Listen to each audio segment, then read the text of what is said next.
Bonjour à tous et bienvenue dans cette émission, cette nouvelle émission de mes 12 questions. Aujourd'hui, j'ai l'honneur et l'avantage d'accueillir Yves Girard, un spécialiste de la mode, de la beauté et surtout de la beauté noire. Donc, on va échanger pour savoir, ça va nous permettre, cet échange va nous permettre de sortir de ces tracas de la vie quotidienne pour rêver un peu, rêver de beauté.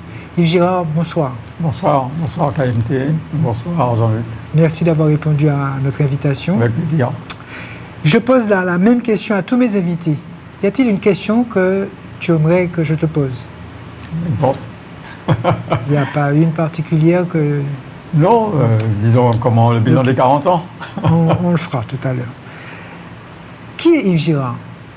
D'abord, il faut savoir que mon nom en tant qu'Yves Girard est connu parce que j'avais des boutiques et j'ai créé une ligne de vêtements qui portait mon nom Yves Girard. Les gens connaissent le nom Yves Girard sur ces créations-là, sur cet aspect.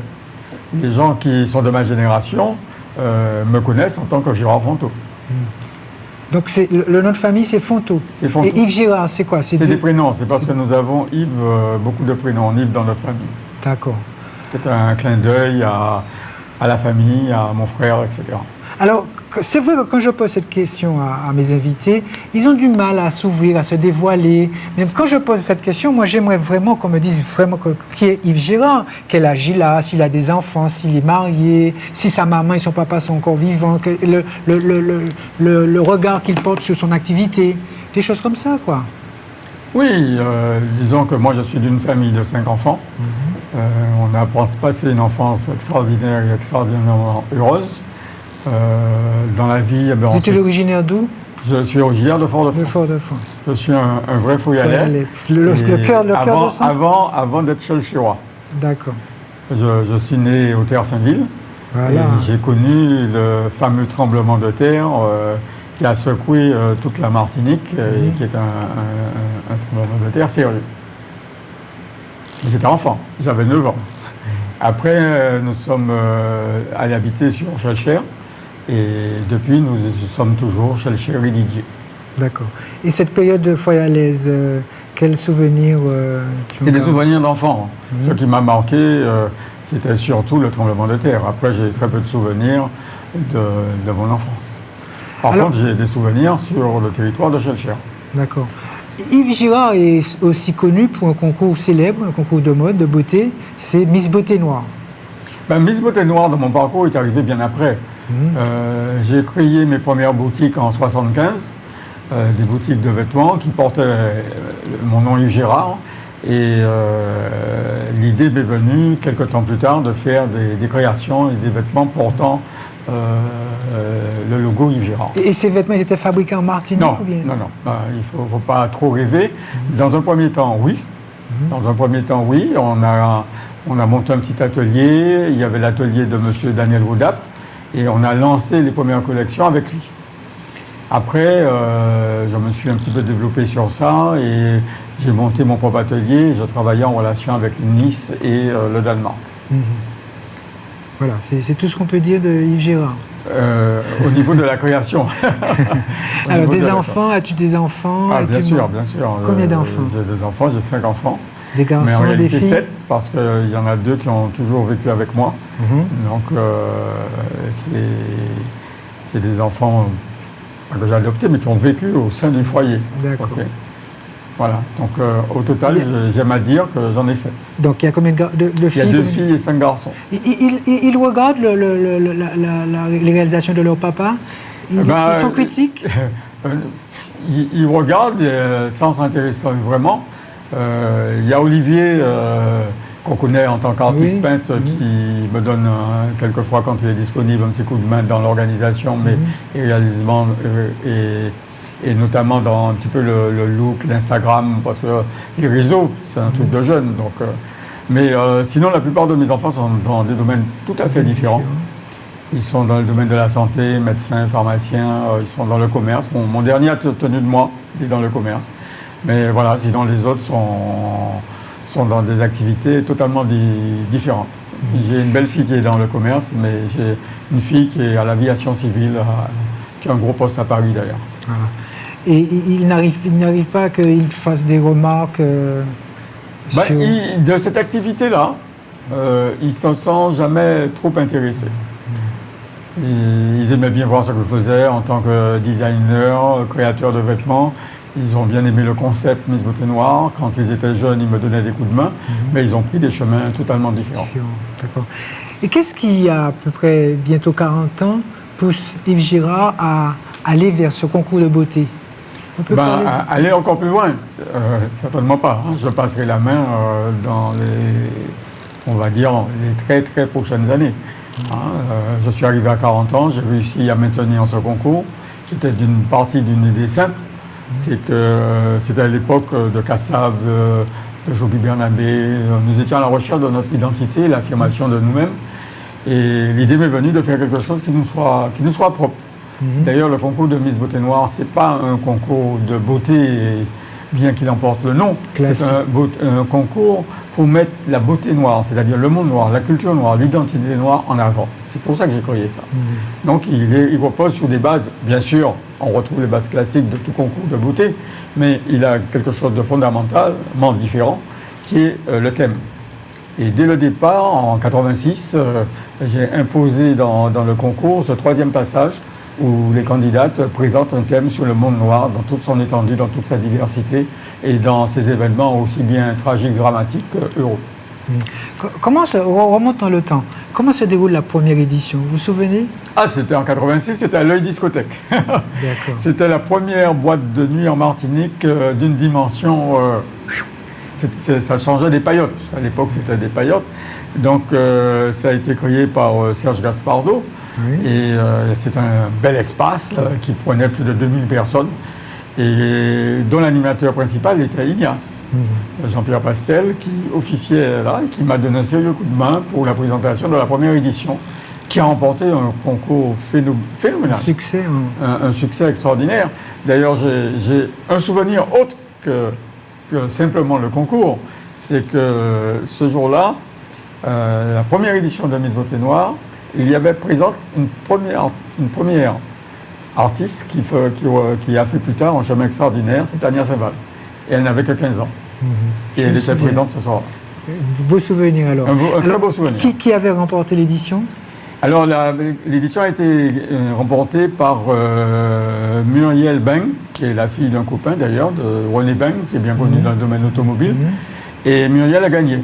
Mais Muriel venait de réussir au concours de professeur des écoles et elle était mutée en Guyane.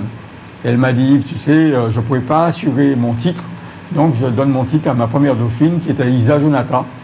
Et c'est ainsi que Isa Jonata est devenue la première Miss Beauté Noire de la Martinique. D'accord.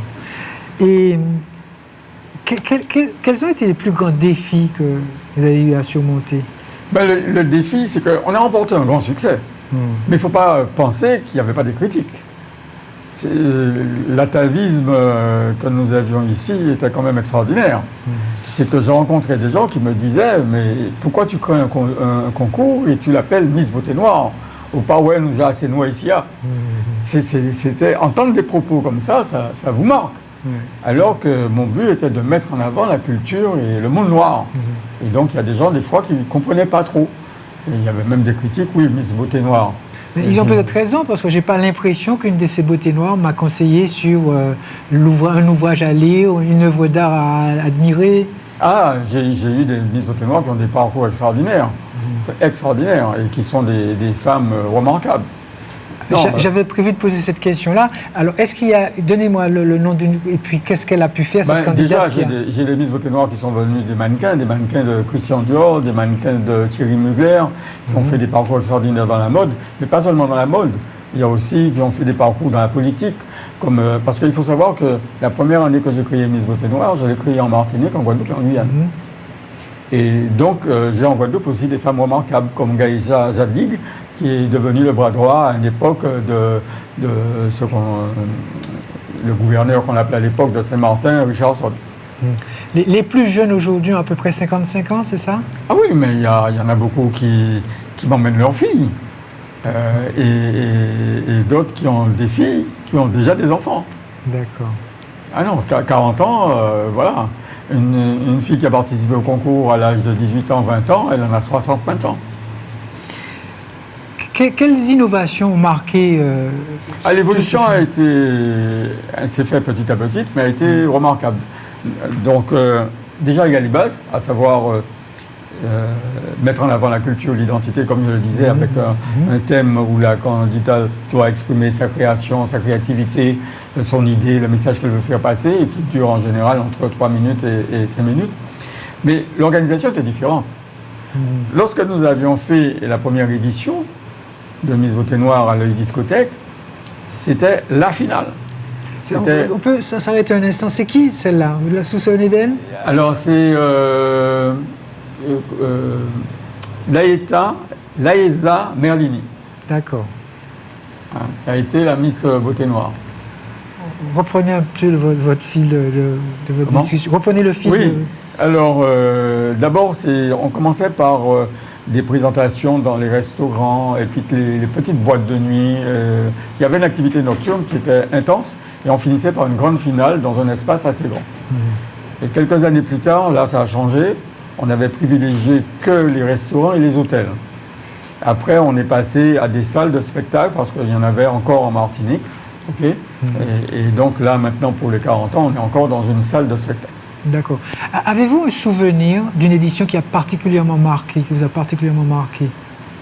Toutes les éditions étaient extraordinaires. Je n'ai pas vraiment le souvenir d'une édition tout à fait remarquable. J'ai plutôt le souvenir de Miss remarquable.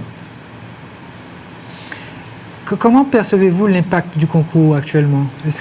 Actuellement, les choses sont différentes. D'abord, il faut savoir que je pense que c'est le cas. Il y a beaucoup de concours de beauté qui voient le jour. À l'époque, il y avait Miss Beauté Noire et Miss Martinique. Maintenant, il y a d'autres concours qui voient le jour et c'est tant mieux. Mais les choses évoluent.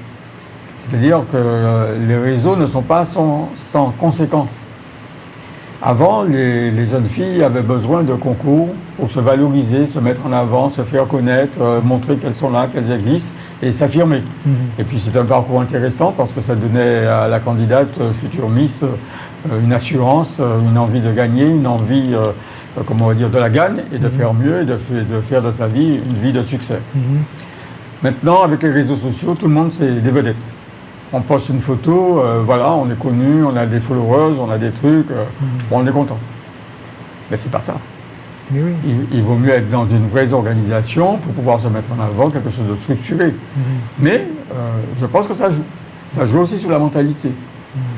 Par exemple, je n'ai pas connu dans les éditions précédentes de filles, de candidates qui démissionnaient en cours de route. Une fois qu'elles s'engageaient, elles allaient jusqu'au bout. Maintenant, c'est le zapping. Vous savez, quand vous êtes sur le téléphone, vous passez... la vie pour eux, c'est ça, c'est le zapping. On passe d'une chose à une autre, etc. Et rien n'a d'importance.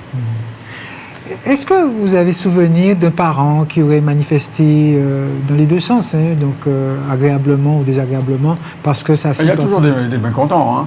Mais nous, dès le départ, j'ai opté pour une formulation dans le concours.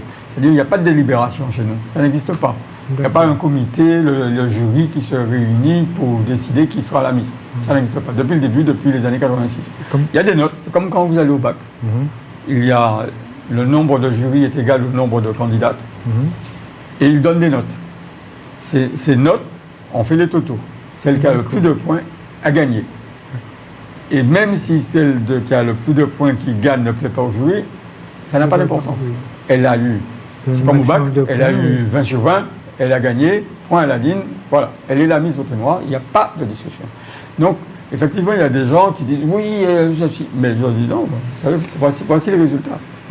Vous avez souvenir des candidates qui ont été vraiment décriées, Ah non, aucune. Non. Tout le public accepte d'une manière générale, celles qui gagnent méritent de gagner, et ça se voit par le public et par le jury aussi. Et comment le concours s'adapte-t-il aux enjeux actuels ? Avec Internet, comme vous l'avez fait remarquer tout à l'heure, avec... on essaye de s'adapter, mais c'est pas évident. Donc, il faut trouver de nouvelles formulations. D'ailleurs, arrivé aux 40 ans, le monde a changé, donc il faut qu'on change. Donc, certainement que je prendrai de nouvelles orientations et que ceux qui vont me succéder, qui vont s'en occuper, prolongeront dans ce sens, certainement. Alors, c'est pour cela que mes remerciements étaient sincères quand je vous dis merci d'avoir accepté notre invitation, parce que je sais que vous êtes particulièrement pris par l'organisation d'une manifestation. Comment ça se passe? Vous, depuis l'année dernière, vous êtes dessus ou bien... Roland Larouchi, le directeur de cette chaîne, avait dit une fois sur son antenne, Yves Girard a toujours porté le concours à bras du corps. Mais s'il a perduré, c'est parce que je fais beaucoup de choses tout seul. C'est parce que je sais les faire. Parce que je suis designer, créateur, je sais comment habiller les candidates. À l'époque, elles s'habillaient avec mes collections. Après, quand j'ai vendu les boutiques, je me suis adressé à des designers, des couturiers, mais je sais ce que je veux. Je sais faire une chorégraphie, je sais monter un conducteur musical, je sais faire de la présentation. Tout ça a permis au concours de durer. Parce que quand vous vous adressez, j'ai essayé de franchiser le concours. J'ai fait le concours à Saint-Domingue, je suis allé à Saint-Domingue, je suis allé à Porto Rico, je suis allé en Haïti. Mais franchiser le concours, on m'appelait en me disant Yves, tu peux venir me donner un coup de main, voilà. Alors, il ne faut pas prendre l'avion tout le temps. C'est comme j'ai fait le concours aussi à Paris. J'ai fait le concours pendant 6 ans. Et je me suis retrouvé quelquefois à prendre 2 fois l'avion dans une semaine. Non, j'ai arrêté. Donc j'ai gardé jusqu'à maintenant Martinique et Guadeloupe. Pourquoi? Parce que la Guadeloupe, c'est à côté. Alors, la Martinique, c'est vendredi? Non, c'est dimanche. C'est dimanche. L'élection va se faire dimanche. D'ailleurs, pour quelle raison elle se fait un dimanche? C'est parce que, initialement, nous avions fixé l'élection au samedi 6, mais vous n'êtes pas sans savoir que Miss France va se passer samedi 6. Ils ont avancé leur date. Habituellement, c'était toujours le 14 ou le 15 décembre. Et tout d'un coup, ils ont avancé. Donc moi, j'ai déplacé parce qu'il ne faut pas oublier que cette année, nous avons la présence parmi les 30 candidates de Miss France de beaucoup de métis. Et puis nous avons de vraies potentialités d'arriver comme l'année dernière au titre. Donc j'ai déplacé le concours, je l'ai mis à dimanche 7. C'est dimanche 7 à 18h. C'est dimanche 7, pas 6. Hein, dimanche 7. Dimanche 7 décembre à 18h. 18h, 21h. À la Villa Eiffel, espace Frédéric Larouché, sous les Hauts de Californie. D'accord. Elle est adaptée, cette salle, pour... Elle n'est pas vraiment adaptée, mais j'ai eu l'occasion déjà de faire une édition qui avait eu beaucoup de succès là, et qui avait vu la victoire de Rachel Tegarad, qui avait gagné cette édition-là, dans cette salle-là. Mais elle a l'avantage d'avoir un espace terrasse qui est agréable. Et donc, l'élection se prolonge.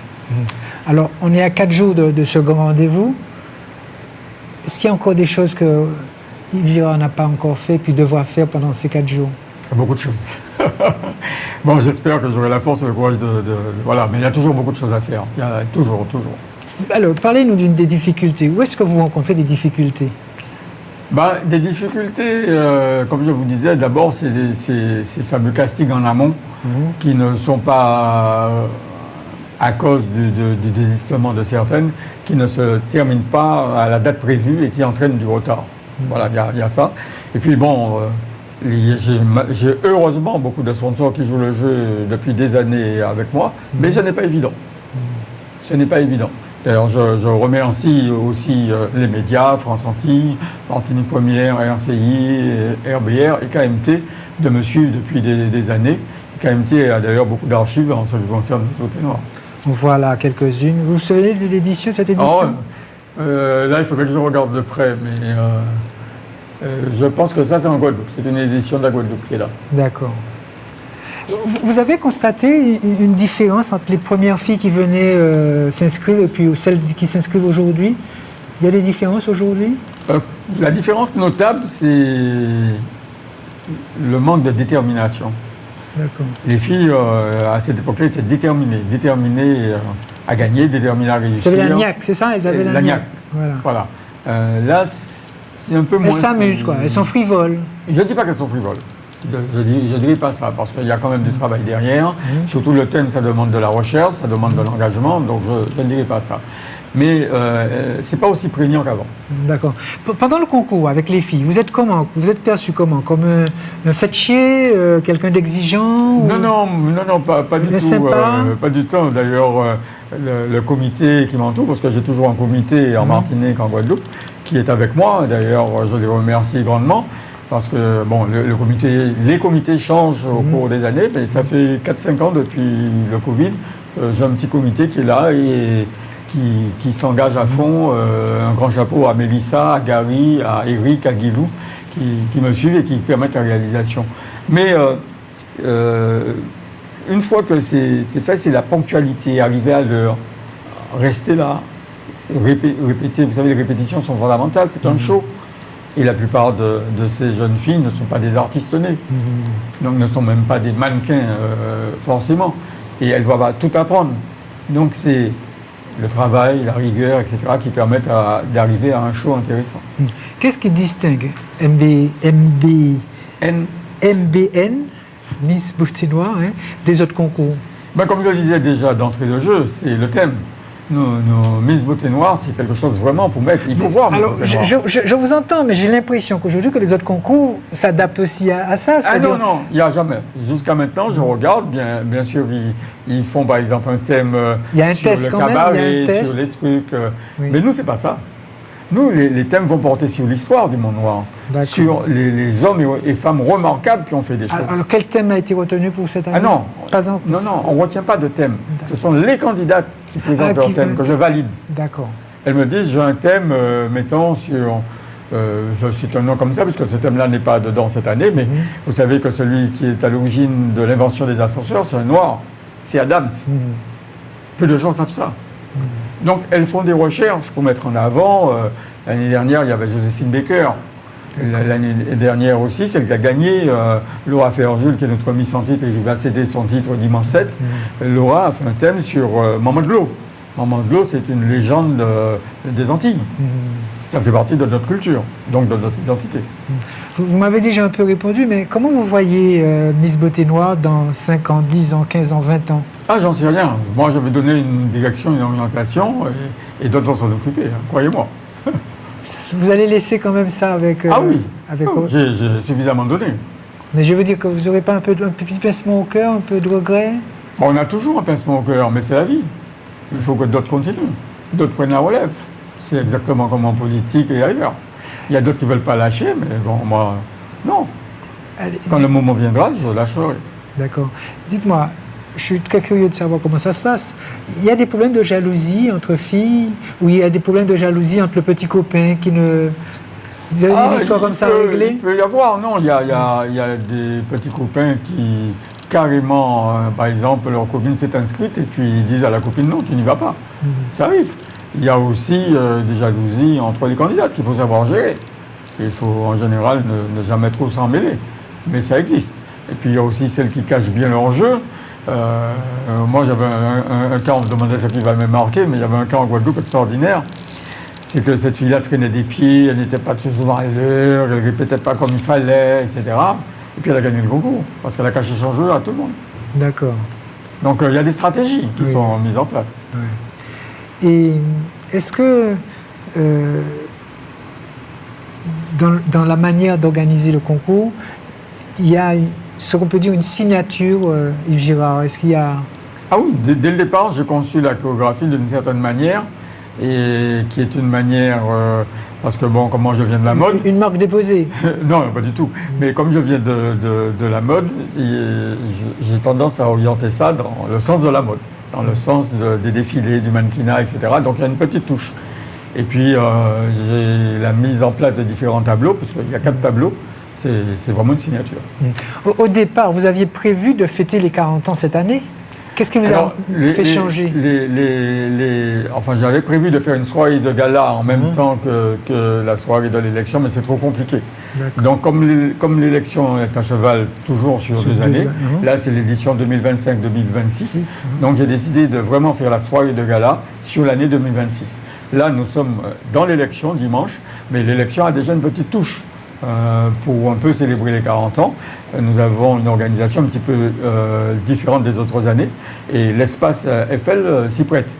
Donc nous aurons l'ouverture des portes à 18h pour la soirée de l'élection, mais en amont, à partir de 15-16h, la terrasse qui est à part de la salle, la terrasse sera ouverte. Nous aurons un open bar, nous aurons une animation karaoké, et avec des petites stands de partenaires, voilà. Donc, ceux qui veulent venir avant le peuvent. L'ouverture des portes 18h, mais dès 16h sur la terrasse, il y a une petite animation. Et nous aurons la présence d'un karaoké avec H Et après l'élection, 21h, 21h30, une petite animation avec l'orchestre Spice. Alors, à part l'exemple de la Guadeloupe que vous avez pris, est-ce que vous avez le nez fin quand vous voyez une candidate, vous dites ah, ça, celle-là, c'est une Miss? Non. Quand je vois une candidate, je me dis, elle serait bien qu'elle participe à l'aventure. D'accord. Maintenant, quand l'élection commence, quand le show commence, moi, j'imagine pas du tout. Je n'interviens nulle part, je ne suis pas dans le jury, je suis uniquement l'organisateur. Mais par contre, quand le show commence, je vois la détermination de chacune sur le podium. Et la détermination... Ça compte pour beaucoup. Ça se voit et ça compte beaucoup. D'accord. Comment une candidate qui est déterminée manifeste cela? Sa présence, son aura, son allure, sa détermination sur le podium. Il faut savoir aussi que, bon, il y a les passages, mais la Miss Beauté Noire, nous n'avons pas de questions aux candidates, mais elle prend le micro et elle parle de sa candidature, de son engagement, de ses ambitions et de ce qu'elle veut faire plus tard. Voilà, et là, ce discours-là est important. Ensuite, dans la notation du concours, le thème, c'est sous 30 points. Si vous ratez le thème, vous ne serez jamais Miss Beauté Noire. D'accord. Jamais. Même si vous avez les votes SMS. Parce que nous avons mis les votes SMS en place bien avant tout le monde. On a mis aussi le portrait des candidates en télé et des modules d'émission bien avant Miss Martinique, bien avant les autres. On a été pionniers de ce côté-là. Et grâce à Access Interactive, les gens votent. Ça donne des points aux candidates. Les points, par exemple, si 1000 personnes ont voté pour une candidate, on divise par le nombre de candidates et ça lui donne le nombre de points. Et ces points s'ajoutent aux notes du jury. S'ajoutent aux notes du jury. Et c'est le cas le plus de points, comme je disais, à gagner. Êtes-vous intervenu pour dire que cette candidate-là serait mieux que... Non, jamais. Jamais. Je ne constate jamais le résultat. Le résultat, il est secret. Par contre, ce qui peut arriver, c'est que un membre du jury donne 20 partout. Et ça, c'est de la triche. D'accord. Nul n'est parfait, mais nul n'est imparfait non plus. Ouais. Donc, ceux qui donnent des zéros aussi, non. Alors, comment on corrige ça? Il faut être juste. Comment vous corrigez ça? Non, il y a toujours un grand assesseur. Moi, je ne corrige pas. Il y a un assesseur qui est là, qui vérifie le type, si les gens ont fait des abus. Si quelqu'un donne 0 partout, mais ça ne va pas, la personne ne vaut pas 0. Déjà, arrivé à ce stade-là, c'est qu'elle a du potentiel. Donc, elle ne vaut pas 20 non plus partout. Donc, il y a des gens mal intentionnés qui peuvent le faire. Donc, on vérifie les notes. Après, les notes rentrent dans l'ordinateur et puis l'ordinateur fait le calcul. Parlons un peu argent. Yves Girard s'est enrichi avec ce concours? Ah non, pas du tout. C'est du bénévolat. Ça repose sur du bénévolat. C'est une idée. Pourquoi justement les gens pensent que ça génère de l'argent? Il y a de l'argent autour, il y a des cadeaux, il y a... Miss France peut générer de l'argent. Voilà. Parce que les sponsors ou les autres, c'est une autre audience. Mais nous, personne ne m'achète l'émission. Moi, quand je donne une émission à une télé, l'émission, c'est moi qui la réalise, à mes frais. À mes frais. On ne me l'achète pas. Je la donne. Et par contre, mes sponsors, en échange, essayent de me donner un coup de main pour la réaliser. Voilà. Y a-t-il un message que vous aimeriez transmettre à une candidate, aux futures candidates?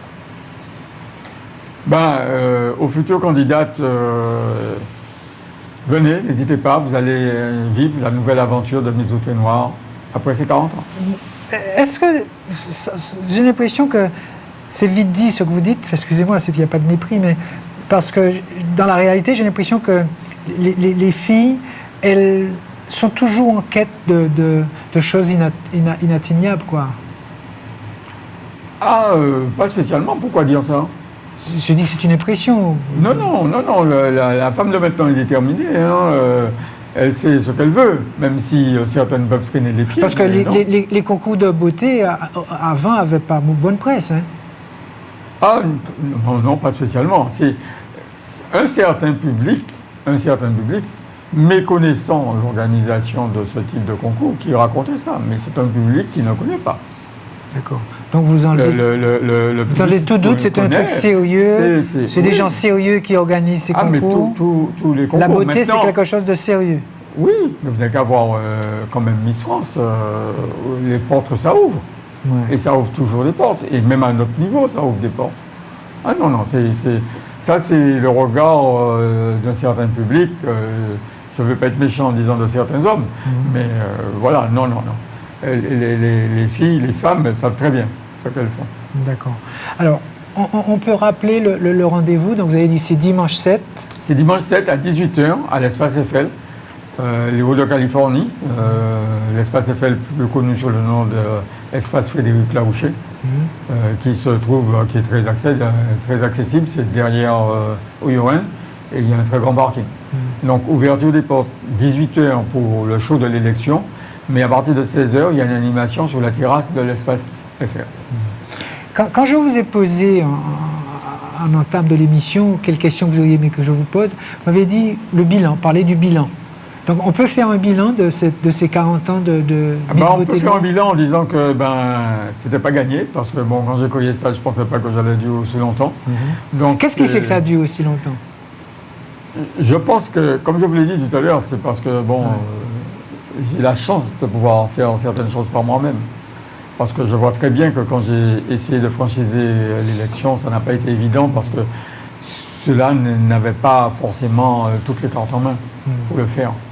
Mais j'ai réussi, tant mieux, on va passer à autre chose. Revenons au bilan, donc. Non, ça va. Y a c'est un bilan positif, il n'y a pas de choses à refaire. Non, disons, mon seul regret, c'est d'avoir pas réussi à franchiser le concours, parce que je l'ai quand même fait à Paris. Je l'ai fait à Saint-Domingue, à Porto Rico, en Haïti, en Guyane, à Saint-Martin, en Guadeloupe. Mais alors, prenons l'exemple de Saint-Domingue. Vous faites qu'un concours à Saint-Domingue. Vous restez combien de temps pour préparer? Comment ça se passe? Il y a beaucoup d'allers-retours? Au départ, quand j'ai installé à Saint-Domingue, il y a de belles filles aussi. Oui, mais alors, je peux raconter une anecdote, vous qui vouliez des anecdotes. À Saint-Domingue, d'abord, j'ai connu Saint-Domingue en tant que designer. Parce que le gouvernement de Saint-Domingue avait invité les couturiers, les designers de la Caraïbe dans un grand show, une grande manifestation qui s'appelait le Fido Tour. Et le Fido Tour rassemblait non seulement des couturiers et des designers, mais la gastronomie aussi. Et d'autres artistes de la chanson, du spectacle, etc. Et on était parti avec une délégation de la Chambre de commerce. À l'époque, c'était Jackie Guanel qui était à la tête de la Chambre de commerce. Et nous étions partis à Saint-Domingue donc je devais présenter toutes mes collections. Alors, petite anecdote, à l'époque, j'avais la chance d'avoir une amie à mes parents qui vivait à Saint-Domingue et qui m'appelle, et à qui je me confie, je dis comment je viens avec mes mannequins, parce qu'on avait des mannequins, parce que j'organisais de grands défilés en Martinique, on a organisé beaucoup de défilés avec mes collections. Et là, il me dit, mais Yves, tu rigoles. Tu viens avec ta collection, avec ta valise, et c'est tout. Je dis, mais est-ce que je vais trouver des mannequins? Alors, elle me dit, tu verras. Elle organise le casting pour moi. Et le lendemain, le directeur de l'hôtel m'appelle 8h du matin en me disant de descendre tout de suite parce que c'est pas possible. Il y a 200 filles dans la réception. Est-ce que vous pensez qu'un casting en Martinique pour un défilé ou pour des trucs de mode... C'est sûr, il fallait descendre, oui. Et 200 filles, toutes très grandes, toutes aussi jolies les unes que les autres. Parce qu'il y a des gens qui venaient de la bourgeoisie de Saint-Domingue aussi. Mais c'est extraordinaire. C'est extraordinaire. Et là, moi devant ça, j'ai appelé Deina, je lui ai dit, écoute, tu viens, tu fais le casting, tu me prends 20 filles et puis ça va. Et là, les podiums étaient extraordinaires. La Caraïbe était en avance sur nous depuis très longtemps. Oui, c'est sûr. Et comment on fait pour ne pas... Il y a un conseil à donner. Comment on fait pour ne pas se laisser emporter par ce tohu-bohu de beauté, de charme, moi, je suis d'élégance? passionné de mode et de création. Voilà, l'explication est toute simple. Je suis un passionné de la femme sur son aspect mode et beauté. Alors, est-ce que... au cours des éditions, il y a eu une Miss Beauté Noire qui s'est mariée après, qui a eu des enfants. Et puis oui, mais il y en a beaucoup. Vous êtes le parrain, non? Parrain, non, parce que c'est quelque chose que... Moi, je m'occupe de ma famille, de mes enfants. On est parrain entre nous, mais voilà, si vous voulez, on est parrain rarement d'étrangers. Avec la nouvelle génération des petits-enfants et tout, ça va changer. Mais au départ, on était très, très sérieux. Mais pour revenir au concours Miss Beauté Noire, il y a des candidats qui vous invitent toujours? Oui, qui viennent me voir. Alors, il y en a que je ne reconnaisse pas tout de suite parce qu'elles ont changé. Il y a l'âge, il y a plein de choses. L'âge, les enfants, etc. Mais elles n'hésitent pas à m'interpeller quand elles me rencontrent. Alors, et ce bilan, S'il y avait quelque chose à refaire, ce serait quoi? Non, comme je disais tout à l'heure, la seule chose, c'était de bien franchiser le concours. Et là, on parlait de sous tout à l'heure, là peut-être que j'aurais gagné.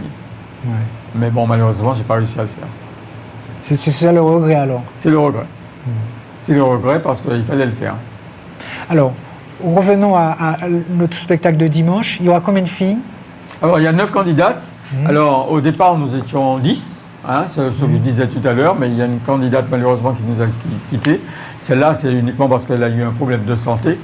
Mais dans les castings précédents, il y a d'autres qui avaient laissé sans motif valable. Alors, elles sont 9 candidates. Elles viennent d'un peu partout, du Nord Caraïbe, du Nord Atlantique. Du Nord Atlantique, on en a très peu. Mais du Nord Caraïbe, oui, du Centre et du Sud, oui. Donc, 9 candidates. Qui vont se disputer le titre de Miss Beauté Noire. Et surtout le titre de Miss Beauté Noire, 40e édition. D'accord. Yves Girard, est-ce que quand on organise un concours comme celui-là avec des filles de différents âges, est-ce qu'il faut des fois élever la voix? Ah, certainement. Moi, j'ai déjà une voix qui porte. Donc, je l'élève très facilement sans le vouloir. Mais pas spécialement. C'est-à-dire, on ne se fâche pas contre les candidates.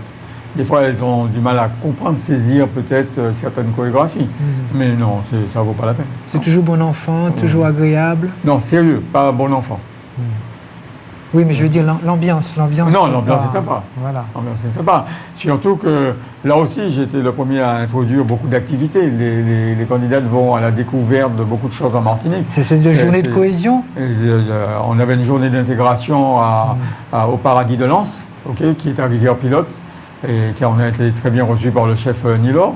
Elles vont dans beaucoup de restaurants. Elles ont été aussi au musée de Saint-Pierre découvrir le mémorial 1902 qu'a réalisé le groupe GBH, et qui est un musée qui a été vraiment bien rénové, qui est très, très bien.